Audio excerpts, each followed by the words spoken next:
Hello viewers, welcome back to எம்னா cooking. இந்த morning breakfast வந்து இட்லியும் வெங்காய சட்னி தான் செய்யலான்ட்டு பிளான் பண்ணியிருந்தது.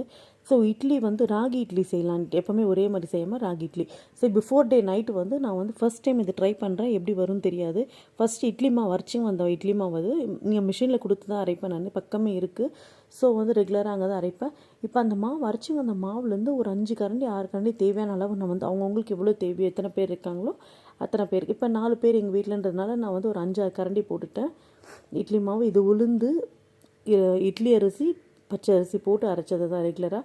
அப்புறம் வந்து ஒரு 250 ml வந்து அந்த ஸ்கூப் ஃபுல்லாக வந்து நான் வந்து கேவுர் மாவு, அரைச்ச கேவுர் மாவு இருக்குல்ல, அது வாங்கி போட்டுக்கிட்டேன். அது வாங்கினதை வந்து ரெடியாக இருந்து அதை போட்டுக்கிட்டேன். அப்போ தேவையான அளவு கல் உப்பு போட்டாச்சு. இப்போது என்ன பண்ணணும், மிக்ஸ் பண்ணிக்கலாம். இது வந்து கொஞ்சமாக தண்ணி ஊற்றி, ரொம்ப தண்ணியாக இல்லாமல் கெட்டியாக மாவு கரைச்சா தான் கரெக்டாக இருக்கும். நான் இந்த வீடியோ வந்து எடுக்கும் போதே பிளான் பண்ணேன், இந்த இட்லி நல்லா வந்தால் தான் இந்த வீடியோ போடணும், இல்லைனா போடக்கூடாதுன்னு பிளான் பண்ணியிருந்தேன். பட் வந்து நல்லாவே வந்தது. ஸோ இந்த வீடியோ அதனால தான் நான் அப்லோட் பண்ணேன். இந்த மாதிரி உப்பு போட்டு கரைச்சிக்கலாம். இப்போ இந்த கன்சிஸ்டன்சி தான் இருக்கணும். ரொம்ப திக்காகவும் இருக்கக்கூடாது, ரொம்ப வந்து தண்ணியாகவும் இருக்கும், இப்படி திட்டமாக இருக்கணும். இப்போ இதெல்லாம் ஒழிச்சிட்டு மூடி நான் வச்சிடுறேன். நைட்டு ஃபுல்லாக இருக்கட்டும். மார்னிங் எழுந்து நான் உங்களுக்கு காமிக்கிறேன். நான் இப்போ வந்து மார்னிங் எழுந்தாச்சு. ஃப்ரெஷ்ஷப் ஆகிட்டு வந்துட்டு இந்த மாவை தான் ஃபஸ்ட்டு நான் பார்த்தேன் வந்திருக்கா இல்லையான்னுட்டு. பாருங்கள், புளிச்சு வந்திருக்கு, தெரியுதா நல்ல டிஃப்ரென்ஸ். ஹாப்பி ஆகிடுச்சு இந்த மாதிரி பார்க்கும்போது. ஓகே, நம்ம இட்லி நல்லா வரும், ராகி இட்லி பிளான் பண்ண மாதிரி கரெக்டாக தான் இருக்கும் அப்படின்னு நினச்சேன். சூப்பராக இருந்தது பார்க்கவே. இப்போ வந்து நல்லா இதில் வந்து நான் கொஞ்சமாக சோடா உப்பு போட்டுக்க போகிறேன். சோடா உப்பு போட்டால் தான் கொஞ்சம் நல்லா வரும். ஃபர்ஸ்ட் டைம் நார்மலாக ஒயிட் இட்லி நான் செய்யும் போது, அரிசி இட்லி செய்யும் போது எனக்கு வந்து புளிச்சிருந்துச்சுன்னா டேரெக்டாக ஊற்றிடுவேன், நல்லாயிருக்கும். எனக்கு இது ராகி இட்லின்னும் போது கொஞ்சம் பயம் வந்துச்சு. மார்னிங் டைமில் டென்ஷன் ஆகிடும், வேறு டிஃபன் செய்யணும், ஸ்கூலுக்கு வேறு கொடுக்கணும். ஸோ வந்து நான் என்ன பண்ணேன், கொஞ்சம் போட்டு பார்க்கலாம் எப்படி இருக்குன்னு சொல்லிட்டு சோடா மாவு கொஞ்சமாக போட்டு அதில் கொஞ்சமாக தண்ணி ஊற்றிருக்கேன். ஏன்னா நேற்றே நம்ம தண்ணி ஊற்றி கரைச்சி வச்சுட்டோம்ல, போதும். நிறைய தண்ணி இருந்தால் இட்லி வந்து ரொம்ப ஒரு மாதிரி மெலீஸாக வரும், சாப்பிட்ட மாதிரி இருக்காது அந்த ஃபீலு. ஸோ வந்து கொஞ்சமாக தண்ணி ஊற்றிட்டு அதை கரண்டிலே கலந்துக்கலாம். அதை கரையணும். கரைஞ்ச பிறகு அதை என்ன பண்ணணும், அந்த மாவில் ஊற்றி நல்லா பீட் பண்ணிக்கணும். நம்ம எவ்வளோக்கு எவ்வளோ பீட் பண்ணுறோமோ அப்போ தான் இட்லி அவ்வளோ சூப்பராக இருக்கும். நல்லா பீட் பண்ணிக்கலாம். பீட் பண்ணால் தான் உங்களுக்கு வந்து நல்லா இட்லி வந்து பூ மாதிரி இருக்கும். நம்ம ஒரு தட்டு ஊற்றி ஊற்றி ஊற்றி வைக்கும் போது ஒரு தடவை வந்து அடிச்சுட்டு ஊற்றணும். ஒரு தட்டு ஊற்றுனீங்கன்னா ஒரு தடவை நல்லா அடிக்கணும், பீட் பண்ணணும். அந்த மாதிரி இப்போ வந்து இட்லி குண்டை வச்சாச்சு, காஞ்சாச்சு. இப்போ நான் என்ன பண்ண போகிறேன், இட்லி தட்டில் வந்து நான் எண்ணெய் தடவிக்கலாம். எண்ணெய் தடவி ரெடியாக வச்சுருக்கேன். இப்போ ஒரு தட்டில் ஊற்றி ஊற்றி நான் வைக்க வேண்டியது தான்.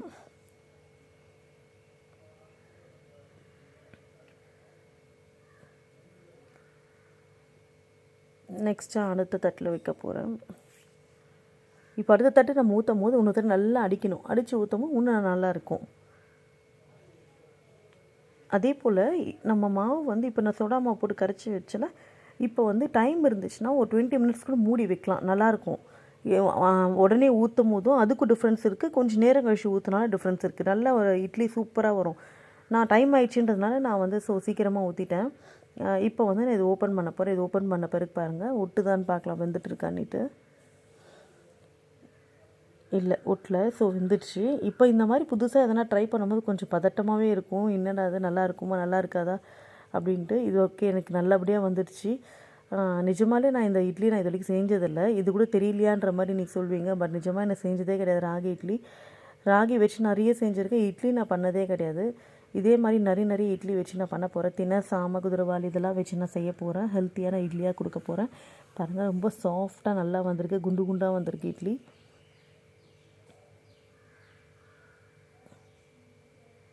இந்த மாதிரி வந்து இன்னொரு தட்டில் இருக்கிறது எடுத்துடலாம். நம்ம தண்ணி எடுக்கும் போது ஒரு கிளாஸில் தண்ணி வச்சுங்க. தண்ணியில் தொட்டு எடுத்திங்கன்னா நல்லா வரும்.